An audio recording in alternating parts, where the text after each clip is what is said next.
What's going on, everybody? Roman and Hayden here doing a Leaf and Libations review of the Diesel Whiskey Row cigar. Why don't you tell us a little bit about the cigar? So this is a cigar that we actually picked up at Cigar Fest this year. If you haven't seen our video on the YouTube page, we already talked to Justin about it, so search that out. I'll provide the link for you in the comments section. But what this cigar is it's, I actually thought it was going to be a Nicaraguan pure if you watch the video, but it's not. So it's a Nicaraguan 3-region filler from Ometepe, Condega, and Jalapa. And then there's also a Mexican San Andreas wrapper, Mexican San Andreas binder, and an Ecuadorian Habano wrapper. It comes in 4 sizes. The price point is going to be between $7 and $8.50. You should be able to find these stores in stores sometime early to mid-June. They should be shipping pretty soon. So this is their first of their Whiskey Row, which is a barrel-aged series that they're going to do with Diesel.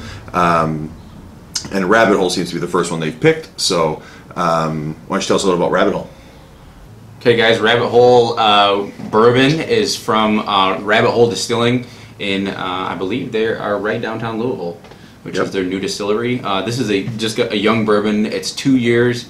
In our video that we discussed before, it's your beginner's bourbon, but I think they wanted to take something young and just kind of experiment with this cigar and see how it came out, and we're going to figure it out shortly here. Yeah. So there's a lot of theory coming down to how to age the cigar. In bourbon barrels, there's a lot of people who've been trying it, and there are a few that will be putting some out later this year as well. But so what AJ Fernandez does is obviously, again, Diesel Cigar made in AJ Fernandez's factory in Nicaragua out in Esteli. So what they did is they actually aged the binder, so the Mexican San Andreas binder, in the whiskey barrels. Now they wouldn't disclose how long they aged it for, or any of the other process that they used to age them in the barrels, but I know, like I said, it's the binder that's been aged in it, and why don't we light this guy up and find out what it is? Yeah, let's get to it. So, I mean, I just took a little nip out of mine here with my Cigar XI3 cutter. Shout out to Cigar for great products that you make. Absolutely. Man, the dry draw on this cigar actually gives it a nice, sweet, vanilla caramely taste that you get out of that bourbon. Ooh. I've never really had that out of a cigar before. It's kind of right on that tip there. So yeah, it is. Here comes a little bit of lighting action. Thanks for sticking with us through the lighting process. Hayden here is torching his cigar still.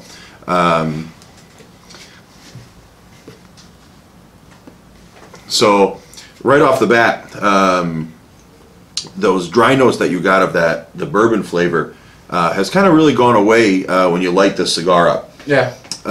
It really just starts burning off really well, and let's get a little bit further into it. We'll come back and talk to you guys about it here shortly.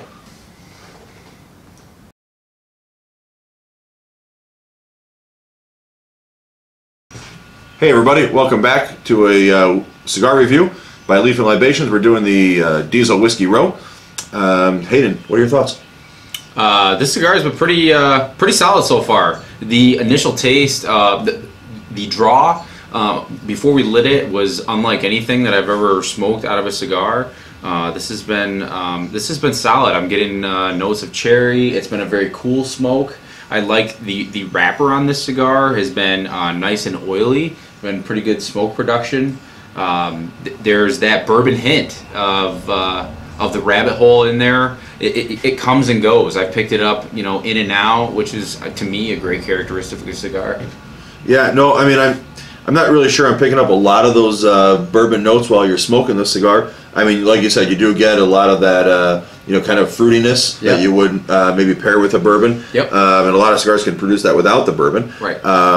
This one goes really well with the bourbon. Obviously, you can see that we're drinking a bourbon with it. But man, it's burning really smooth. I mean, the burn is perfect. The flavor profile I'm getting is very much on the leather characteristic, with some of those hints of fruit that he was talking about, and I would add just a hint of vanilla to it. Yeah. So, and the retrohale is very smooth and creamy. So, like I said, right now we're about 45 minutes into this cigar, timed with my Vermont Alt 1C. Shameless plug for Vermont. Check them out if you haven't. But anyway, let's get a little bit further into it, and we'll talk to you more about this in a few minutes here. See you in a few minutes.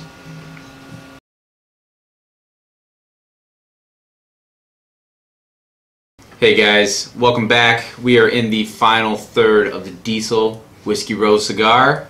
I'm a little further along than Roman, but this has been a pretty long smoke. How long have you been going? Hour and 37 minutes. Hour and 37 minutes. We did have a couple pauses in there. This may not take that long if you're continuously smoking, but what are you thinking so far? What's your final wrap up of the Whiskey Row? So this cigar has been enjoyable the entire way through. I'm going to be honest, this is not the first one of these that I've had. Like I said, I had one when I was sitting down with Justin to discuss the cigar, and now I'm smoking this one. And this is my first. So, and I'm definitely going to tell you that this cigar is better with bourbon. Not that it's a bad cigar to start. It definitely has all those flavor profiles that we were talking about at the beginning. You know, leather, vanilla, and just that, you know, bourbon taste that you get on that dry draw at the beginning. Yep. But when you pair it with a bourbon, it increases the complexity of this cigar. I want to say tenfold, but it may even be more than that. I would agree. Yeah. This is really meant to be paired with something, and it does it really well. So neither of them is overpowering from one another. And you don't just have to pair it with Rabbit Hole. I mean, I know it'd probably be perfect with Rabbit Hole because it was aged with Rabbit Hole. And, sure. But honestly, any bourbon or any, I would say whiskey even, you know, try a Scotch or something else. A Scotch may be a little bit too overpowering for this cigar, but you know, something more on the bourbon side and lighter bourbon. I said if you haven't watched our Rabbit Hole review, like we talked about, it's a kind of an entry-level bourbon for a lot of people. So give that a shot. And I said pair it with the Rabbit Hole bourbon. You can find it down in Kentucky. You can't get it in Michigan yet, but maybe around where you guys are, you can. But again, the burn has been perfect the whole way. I did have a relight after I stopped for a couple seconds here, but otherwise it's picked right back up. It's been burning consistently the whole way. The draw has been perfect. It's not hot. I still get those leather characteristics, that tobacco taste, which is very inviting to the mouth, and then just those hints of fruit that you get on the retrohale and some vanilla. This is very enjoyable. It makes your mouth water. I would say this is definitely a 5-pack buy, or maybe even a little bit more. You know, as Roman said, guys, this has been, you know, this cigar paired with bourbon does take it to tenfold. This is awesome. Out of the bourbon cigars that I've had, or other spirit aged cigars, this has been the best one. I think the price point has been great. It's been smooth going through it. It's been a fairly mild smoke to me, and maybe it's because of some of the you know, the bourbon that we're drinking here. But all in all, this is awesome. A little bit of cherry, a little bit of leather, pretty straightforward going through, and yeah. So is this a single buy, a box buy, or a 5-pack or more buy? This is a single buy for me. I don't think I would. I don't think I'd probably pick up a 5er of this. I just have. I think there's so many things that have been, as a newer smoker, there's been so many things that I've been still waiting to try, and some other good things this would probably go on the back burner for me, in all honesty. All right. Well, yeah. So, like I said, give us your thoughts. Also, leave some comments for us once you find these. Like I said, they are being shipped probably the beginning of June, middle of June of 2018. If you haven't seen them in your stores yet, ask your retailers to find them. This is definitely something you want to try, especially if you're a bourbon guy or even a whiskey guy. Like I said, give them a shot. Definitely a different take on the cigar industry, aging these in bourbon barrels. So I would give it a shot for sure. Yeah, I definitely think it's worth a try once, and you might find that it's a 5-pack buy, and I surely hope so. Diesel makes a great cigar. This was a interesting idea, a cool project. Yeah, the construction's been perfect, but that's typical of AJ Fernandez. That's right. Like I said, it's great. Try them out.